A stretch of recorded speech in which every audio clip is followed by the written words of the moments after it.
Prescription medication is one of the highest growing drug epidemics since crack cocaine. After the candlelight vigil, people made their way to George's, where jambalaya and catfish dinners were sold. The proceeds will go to victims and their families. And it's these summer programs that are keeping children off the streets and out of trouble.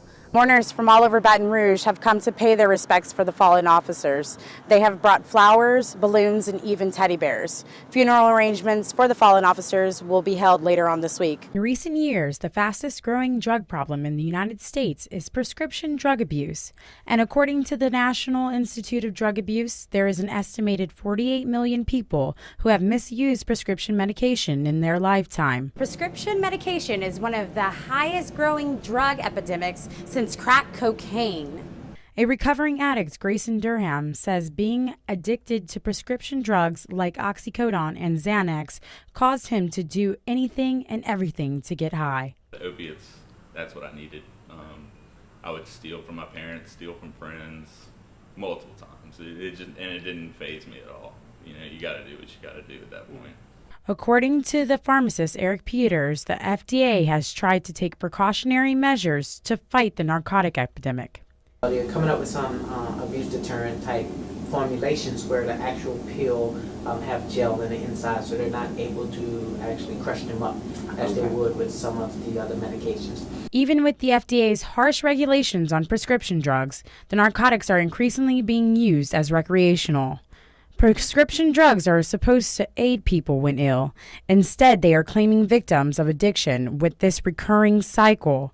And most, like Mr. Durham, want to just come down for good. Daris Schneider, WSU-TV News. Tonight on the Mississippi River Levee in downtown Baton Rouge, people of the LGBTQ community and supporters alike gathered to pay their respects for the 50 lives that were taken in Orlando at a popular gay nightclub named Pulse.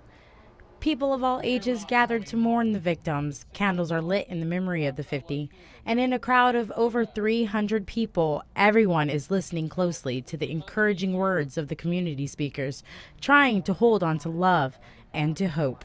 Look around you. This is what love looks like. This is what unity looks like. As they keep the candles close, the crowd tries to grasp understanding, praying that this disaster is the last one. The name of each victim is called out over the microphone into a sea of family and friends leaning on each other for love and support. Prayers by the community leaders are said to ease the community's broken hearts, and as the flames of each candle continues to burn, each person holds their loved ones tight to make sure that, for that moment, they are safe. 50 balloons of all colors are let go to commence the ceremony in memory of the fallen and their colorful lives.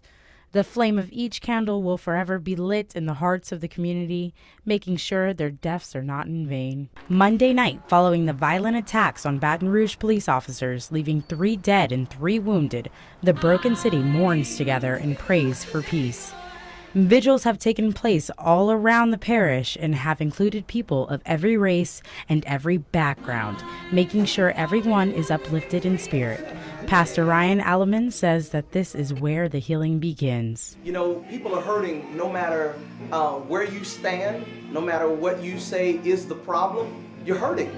And so we have confidence that God can heal. Religious leaders and the congregations lead the services advocating for unity and peace among all people.